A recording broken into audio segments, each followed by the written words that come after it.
tardes, miércoles de discipulado. Vamos a compartir un tema realmente, por un lado, emocionante. Por otro lado, con un gran compromiso de por medio. Y vamos a hablar sobre el tema de comisionados. Comisionados. Para eso nos vamos a ir a Mateo capítulo 28, versículos 18 y 20. Obviamente ya alguno de ustedes está pensando la gran comisión, allá donde Jesús estaba por partir, llamó a sus discípulos a esa reunión que tuvieron en el monte, en Galilea, y les da el último mensaje antes de ser arrebatado. El reino de los cielos ya había sido establecido y ahora es necesario que comience a funcionar como tal. Por eso Jesús convoca a los 12 a esa reunión allí en Galilea, y dice así la palabra del Señor: pero los 11 discípulos se fueron a Galilea, al monte que Jesús les había señalado, y cuando lo vieron lo adoraron, pero algunos dudaban. Jesús se acercó y les dijo: toda autoridad me ha sido dada en el cielo y en la tierra. Por tanto, vayan y hagan discípulos en todas las naciones, y bautícelos en el nombre del Padre, del Hijo y del Espíritu Santo. Enséñenles a cumplir todas las cosas que les he mandado, y yo estaré con ustedes todos los días hasta el fin del mundo. Y un mensaje emotivo por la situación que estaban viviendo los discípulos, ¿no? Había resucitado hacía 40 días atrás y ahora estaba para irse, no lo iban a ver más. Y como dijo Jesús, vuestra tristeza se convertirá en gozo. Ellos estaban tristes por esta situación, pero por otro lado eso se iba a convertir en una alegría inexplicable, Señor, porque el Señor lo iban a ver como el Señor era arrebatado en una nube, y bueno, ya no estaría más el Maestro, ahora vendría la venida del Espíritu Santo y la gran responsabilidad de los discípulos en ese pueblo que ya había sido formado. El Señor había dado el puntapié inicial para que este gran pueblo del reino de los cielos sea formado. Pero ahora vendría el nacimiento de la iglesia y vendría ese maravilloso libro de los Hechos de los Apóstoles, donde nos cuenta un poquito, digo un poquito porque es imposible que esté todo escrito, un poquito de lo que fue este acontecimiento desde el nacimiento de la iglesia en adelante. Entonces era necesario que el reino de los cielos comience ya a funcionar como tal. Vendría entonces el nacimiento de la iglesia y con ella, con ese nacimiento, a poblar la tierra con los salvados. Se desparramarían. Por eso leemos en el libro de los Hechos de los Apóstoles, que Dios permite una persecución, porque la voluntad de Dios era que se pueble la tierra con los salvados. Una gran población como las estrellas de los cielos, que no se podría contar. Una gran familia de la fe. Un ejército dispuesto a combatir junto a su gran capitán, que ha peleado, que pelea y ha ganado las batallas por nosotros.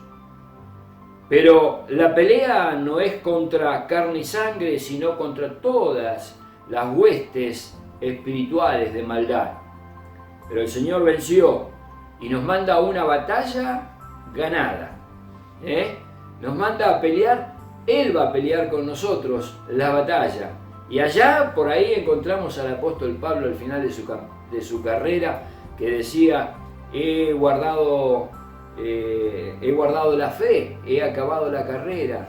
Y había peleado la batalla y había guardado y conservado esa fe que profesaba después del encuentro con Jesús en su vida, ¿no? Muchas religiones surgirían por el mundo, pero sus líderes murieron como todos los mortales. En la tumba de Mahoma están los huesos de Mahoma. En la tumba del Buda están los huesos de Buda. No hay ídolo que haya resucitado jamás. Solo Cristo al tercer día dejó la tumba vacía. La ciencia podrá negar su existencia, podrán decir que nuestra fe en Jesús es ignorancia, pero no podrán jamás borrar lo que Él hizo en mi ser. Mi Jesús, de esto se trata. ¿Cómo empezar a describir a alguien tan indescriptible? No existen palabras, un texto o una oración que pueda definir un amor tan increíble. No existe. ¿Cómo plasmar en una simple libreta a la persona más grandiosa que ha pisado este planeta? No hay manera. Emmanuel, Dios con nosotros, el Hijo del Hombre, el único que tiene un nombre que es sobre todo nombre, asombroso, alfa y omega, victorioso, 1000 veces santo, 1000 veces glorioso, razón de mi existencia, maestro por excelencia. Los ángeles se postran ante su magnificencia. El único que venció la muerte al tercer día, me dio la vida y viviré para siempre proclamar el nombre de Jesús. Palabras de este gran poeta redimidos. Es extraordinario. Le quise compartir a modo de poesía estas palabras porque son muy profundas, muy sentimentales. Marcan muy bien la realidad de cada uno de nosotros que pertenecemos a esta familia de la fe, a la gran familia de la fe, al gran ejército de los cielos, al gran reino de los cielos. Así que no hay manera de plasmar en un papel esta gran magnificencia de nuestro gran líder, nuestro Señor Jesucristo. Y nadie puede explicar, jamás pudo explicar, ni nosotros lo podemos entender, aún los cristianos, que hemos entregado nuestra vida a Él y que hemos nacido a una nueva vida, podemos entender por qué razón Jesús murió en la cruz para salvarnos. ¿Por qué razón? No habría otra manera más simple, más linda, más gloriosa, que haber sometido a su propio Hijo Jesús, este nombre sobre todo nombre, a que sufriera semejante humillación y semejante dolor en la cruz. No solamente la cruz ahí clavado, lo previo a la cruz también. Cuánto dolor, cuánta tristeza.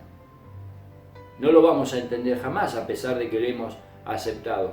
No vamos a entender jamás por qué Dios permitió esto. ¡Qué inmenso amor! ¡Qué inmenso amor! No hay manera de explicarlo. No hay manera de explicarlo.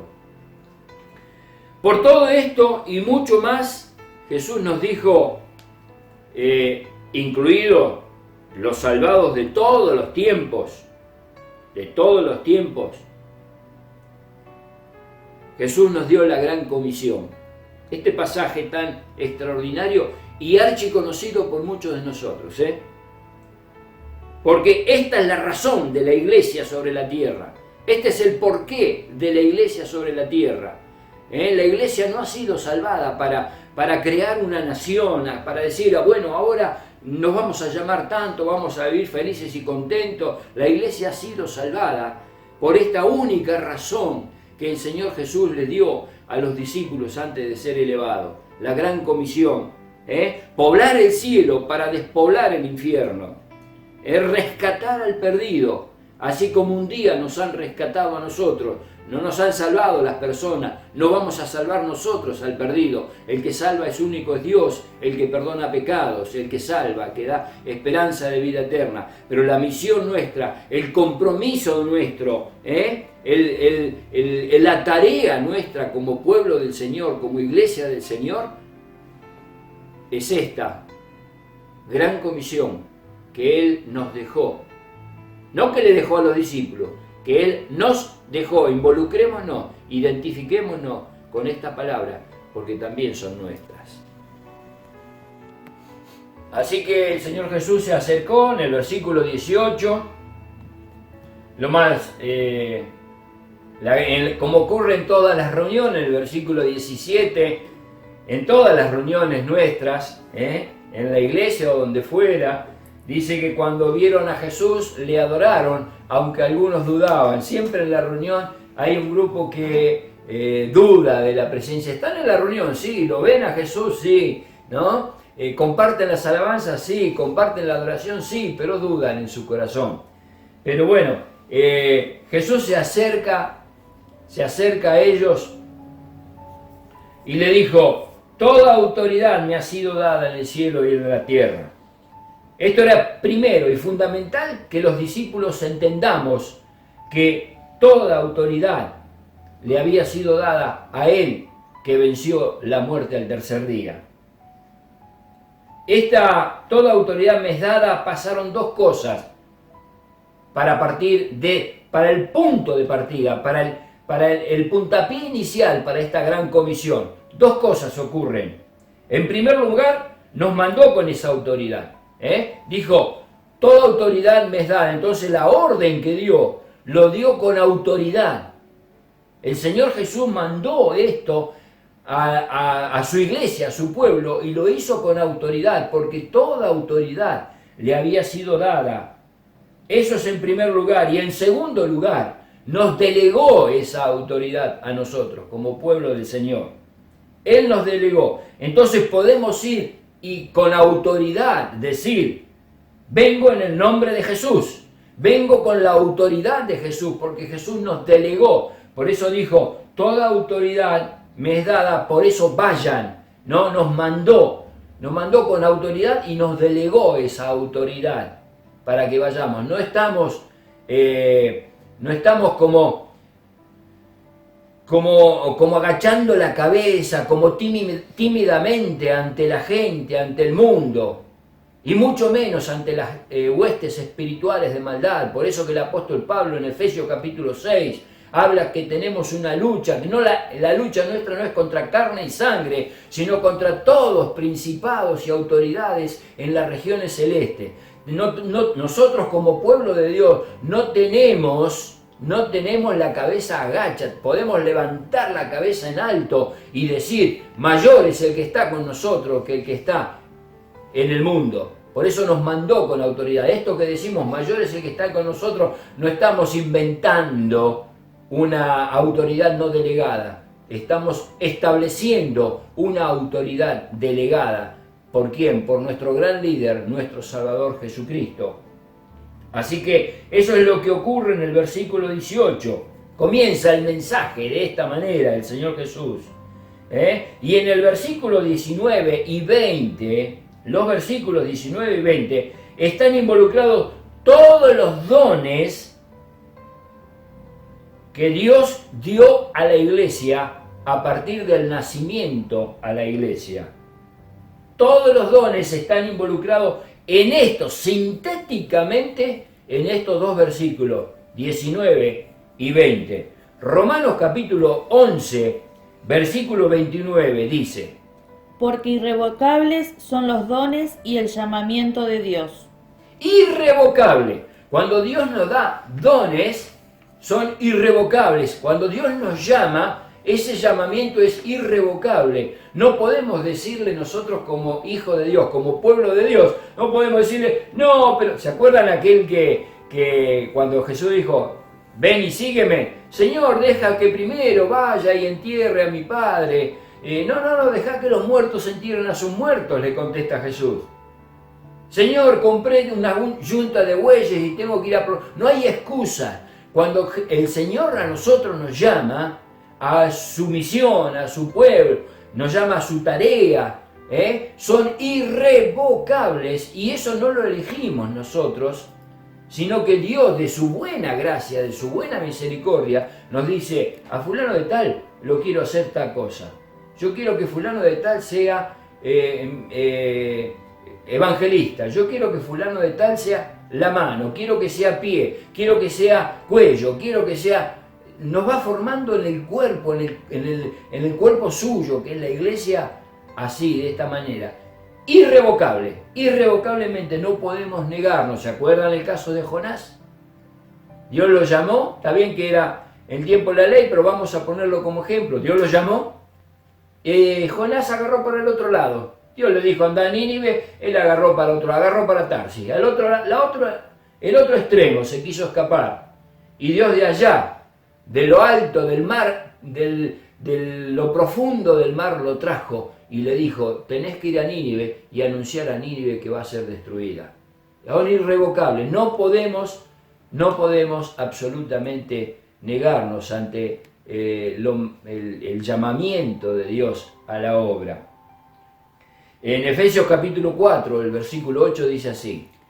Por lo cual dice, subiendo a lo alto, llevó cautiva la cautividad y dio dones a los hombres. Dio dones a los hombres. Se fue, el Señor fue elevado, subiendo a lo alto, y allá se llevó la cautividad. Venció la muerte, venció a Satanás, venció al diablo, venció lo que nos esclavizaba y se lo llevó, lo clavó en la cruz. Pero simbólicamente se lo llevó, lo sacó de acá. Simbólicamente, subiendo a lo alto, se llevó como trofeo de guerra. Se lo llevó como trofeo de guerra para exhibirlo cuando entraría allí en la patria de Él, en la gloria que tenía desde antes de la fundación del mundo, y exhibirlo ante los millares y millares de ángeles y arcángeles en el cielo. La victoria de Jesús sobre el diablo, la victoria de Jesús sobre todas sus huestes espirituales maldad. Entonces se fue llevando cautiva la cautividad. Pero ¿qué es lo que hizo? Dio dones a los hombres. Entonces dijo, toda autoridad me es dada, vayan. Entonces, acá en estos versículos hay 4 mandamientos implícitos.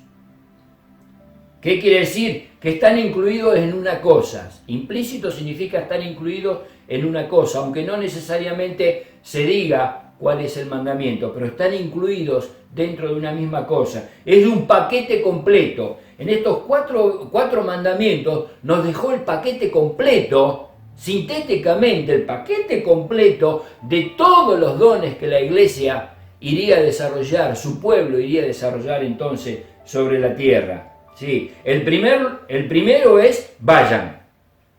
En primer lugar es vayan. Nos mandó, ¿dónde? A todas las naciones. En todas las naciones, ¿sí? Vayan. En segundo, hagan. ¿Sí? ¿Qué quiere decir esto? Fabriquen. Hacer es fabricar. Fabricar discípulos. Qué buena expresión. Esto me lo dijo un pastor muy querido un día. Y me dijo, vos sos fabricante de discípulos. ¡Wow! Dije yo. Tanta responsabilidad. Esto es lo que Jesús nos enseñó. Fabriquen discípulos. Vayan. Hagan. Esto significa trabajo, significa compromiso, significa perfeccionamiento de la tarea. Es como el río de Dios, que entramos en la orilla y nos mojamos los talones, y a medida que vamos entrando al río, el agua va subiendo hasta la rodilla, hasta la cintura, hasta el pecho, y luego si seguimos más adelante no podemos hacer pie en el río y tenemos que nadar. Quienes alguna vez han nadado en el río saben de qué está hablando Dios cuando ilustra la obra suya con el río de Dios. Esto es lo que es la obra de Dios. Un día nacemos y estamos a la orilla y de pronto nos empezamos a involucrar y bueno, nos mojamos los talones y después las rodillas y después la cintura y después el pecho y después tenemos que nadar. Vamos avanzando. Este proceso de madurez.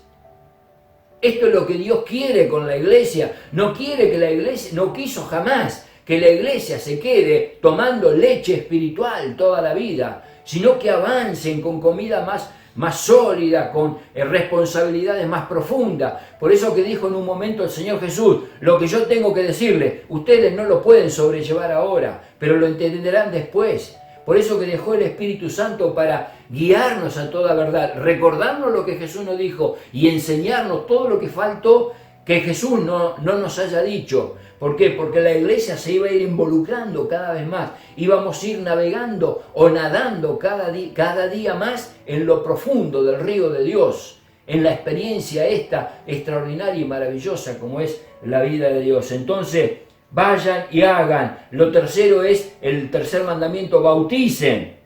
El bautismo es símbolo de muerte y resurrección, es como un sello que nos identifica. El bautismo no nos salva. Fíjense que está colocado en tercer lugar. En segundo lugar es hagan. En ese hagan discípulos, están la persona cuando va a ser tocada por el Espíritu Santo, va a ser salva, van a ser perdonados sus pecados, van a ser a una nueva vida, ¿sí? Y después de todo, ya en una nueva vida, ya es hijo de Dios. Después viene el bautismo, un paso siguiente. ¿Es necesario, es importante? Claro que sí. Jesús dijo, es necesario que cumplamos toda la ley cuando fue a bautizarse con Juan el Bautista. Pero el bautismo no nos salva. Es un símbolo de muerte, haber muerto al pecado, y resurrección, haber resucitado una nueva vida. Pero es importante, es el tercer paso, es la tercera orden. Es la tercera orden que Jesús dejó a la iglesia: bauticen. Entonces, el bautismo no es alternativo, en un momento tiene que ocurrir en la vida del salvado. Es mandato de Jesús, no para ser salvo, Jesús lo mandó así, como símbolo de muerte y resurrección. Y en cuarto lugar, enseñen. ¿A qué enseñen? A obedecer. Esto es lo que encontramos acá. Por tanto, vayan, dijo Jesús. Hagan discípulos, ¿a dónde? En todas las naciones. Bautícenlos en el nombre del Padre, del Hijo y del Espíritu Santo. Y como cuarto, enséñenle a cumplir todas las cosas que les he mandado. Les voy a pasar unos datos de algunas palabras que se encuentran en el Nuevo Testamento. Interesante, palabra interesante. Por ejemplo, la palabra creyente aparece 17 veces en el Nuevo Testamento. 17 veces.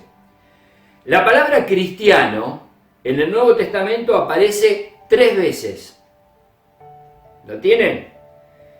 La palabra santo, que es una palabra muy predicada, una palabra muy inculcada en nuestro sentimiento, en nuestra alma, en nuestra mente, porque sin santidad nadie verá al Señor, y porque somos santos, porque Dios vive en nosotros, somos santos. Esa palabra santo aparece 78 veces en el Nuevo Testamento.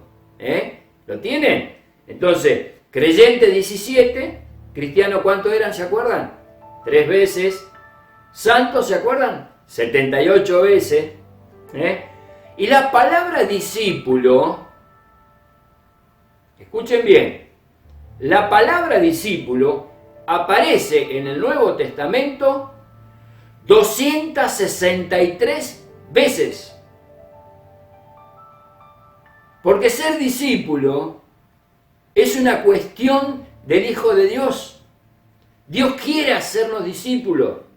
Dios quiere que estos 4 pasos, estos 4 mandamientos, sean una realidad en cada creyente. Que vayan, que hagan, que bauticen y que enseñen a obedecer. Dios quiere que nosotros, una vez que somos salvos, empecemos a obedecer.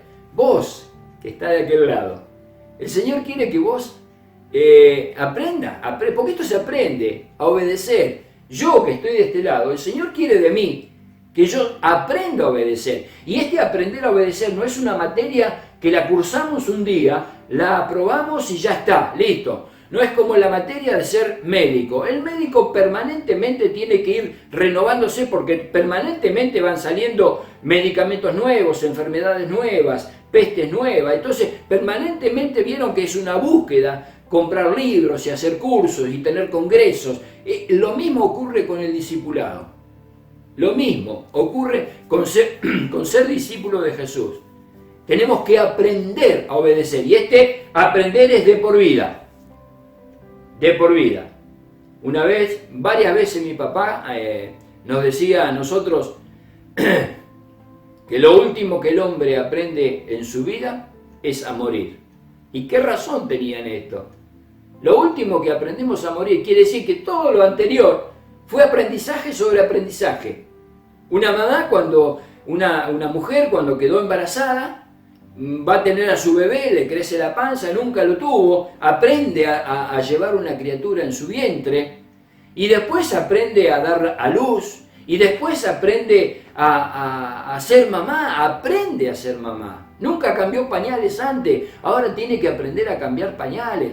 Nunca trató con llanto de un hijo propio, ahora tiene que tratar cuando su hijo llora, por qué llora, a ver cómo puede calmarlo, cómo puede consolarlo. Nunca aprendió a mandarlo a la escuela, una criatura, ahora tiene que aprender. O sea, en la vida estamos aprendiendo. No es una materia, repito, que un día cursamos y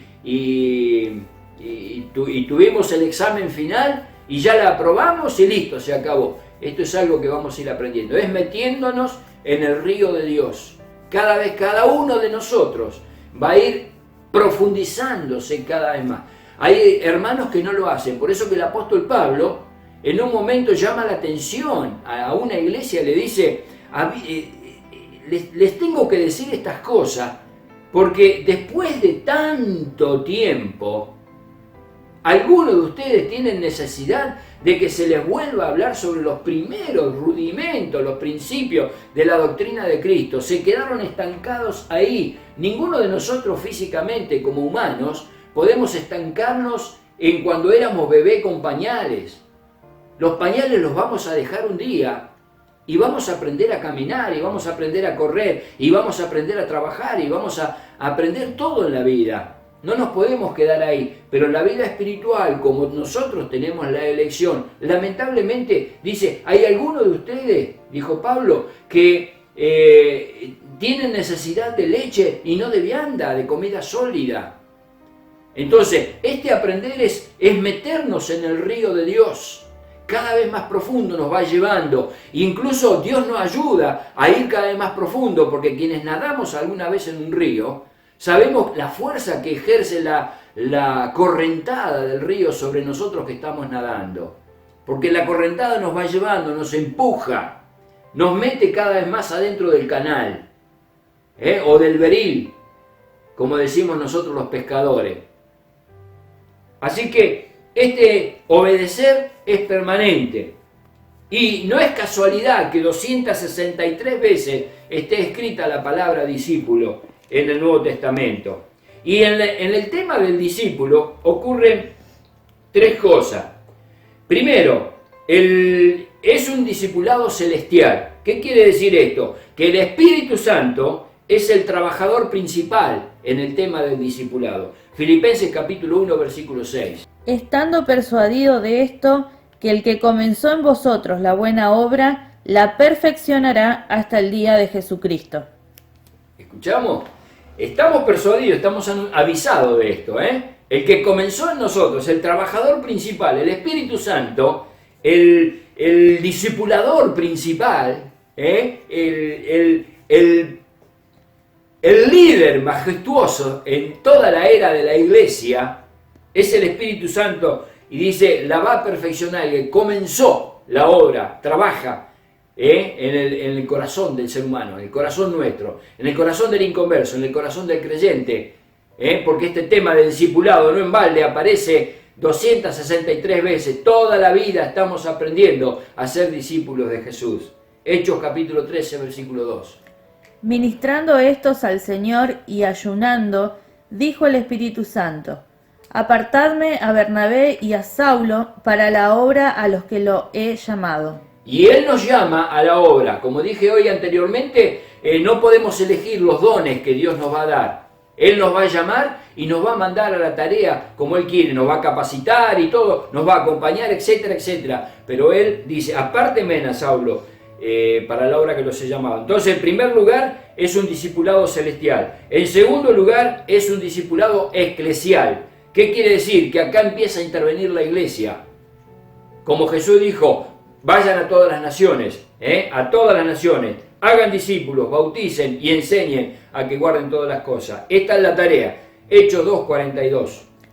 Y perseveraban en la doctrina de los apóstoles, en la comunión unos con otros, en el partimiento del pan y en las oraciones. La vida del discipulado. dones para edificación y para la obra del ministerio. Los dones que Dios nos da son estos, para edificación y la obra del ministerio. 2 Corintios capítulo 5, versículo 20. Así que somos embajadores en nombre de Cristo, como si Dios rogase por medio de nosotros. Os rogamos en nombre de Cristo, reconciliados con Dios. El ministerio de la reconciliación, parte del discipulado. La iglesia discipula para la misión. Efesios capítulo 4, versículo 12. A fin de perfeccionar a los santos para la obra del ministerio, para la edificación del cuerpo de Cristo. ¿Por qué razón Dios dio dones a los hombres y llama a hombres y los hace idóneos y los hace fieles y los capacita para cumplir la tarea que Él los ha mandado, como dijo de Pablo y de Bernabé, de Saulo y de Bernabé? ¿Por qué razón? A fin de perfeccionar a los santos para la obra del ministerio. Miren, esta tarea comienza y no termina con que enseñen a obedecer. Ese nuevo creyente tiene que luego salir a ser otro discípulo, tiene que ir, tiene que retomar el mandamiento primero. Vayan, vos que hace poco que conociste al Señor, te digo,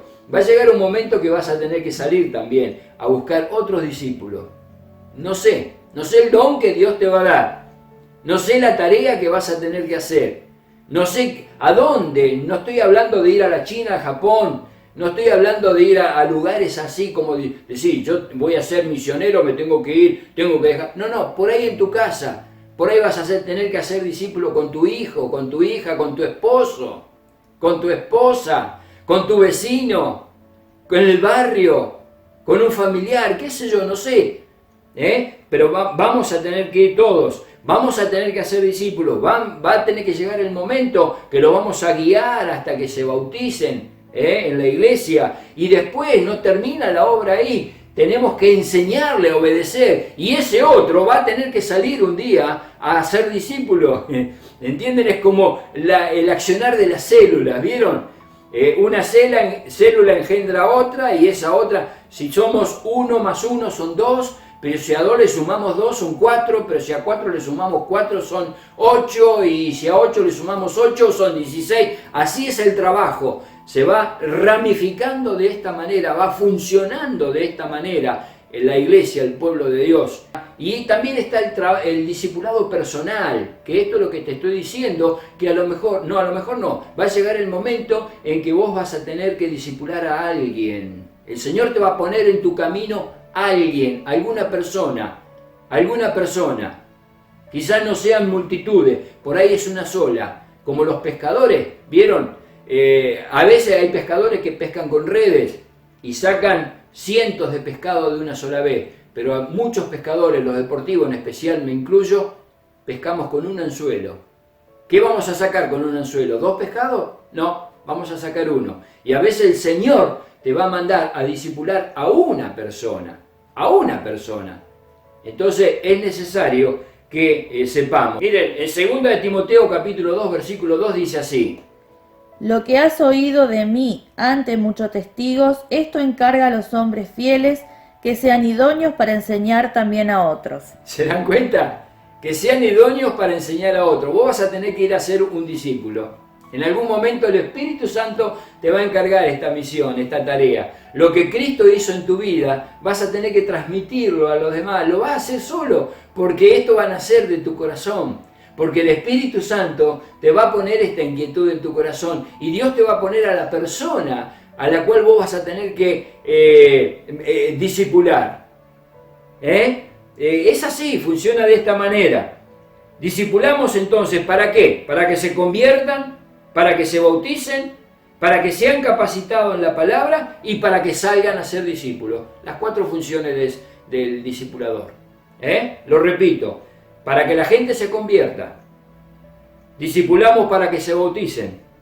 Discipulamos para que sean capacitados en la palabra, que sean idóneos para enseñar a otros. Y discipulamos para que esa persona, idónea para enseñar a otro, salga a ganar un nuevo discípulo. Pero la gran final, ¿cuál es? Al final del versículo 20 dice: y yo estaré con ustedes todos los días hasta el fin del mundo. Qué gran noticia, No vas a ir solo, no voy a ir solo, no vamos a ir solo. El Señor, el gran líder, el gran capitán, el que dio su vida por cada uno de nosotros, nos dice, yo voy a ir contigo. Yo voy contigo todos los días. Así te vayas hasta el fin del mundo. O así sea, hasta que tu vida se acabe en esta tierra, hasta que mi vida se acabe en esta tierra, el Señor va a estar con nosotros. Dios te bendiga. Enciende una luz y déjala brillar, la luz de Jesús, que brilla en todo lugar, no la puedes esconder, no te puedes callar ante tal necesidad. Enciende una luz en la oscuridad. ¿Cómo pues invocará a aquel en el cual no han creído? ¿Y cómo creerán en aquel de quien no han oído? ¿Y cómo creerán si nadie les predica? Hermosos son los pies de los que anuncian la paz, las buenas nuevas de Jesús.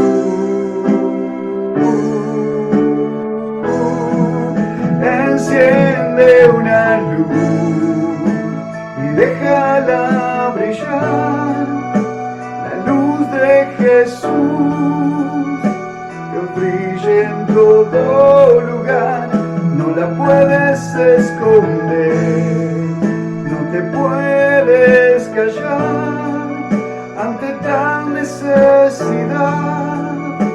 Enciende una luz en la oscuridad.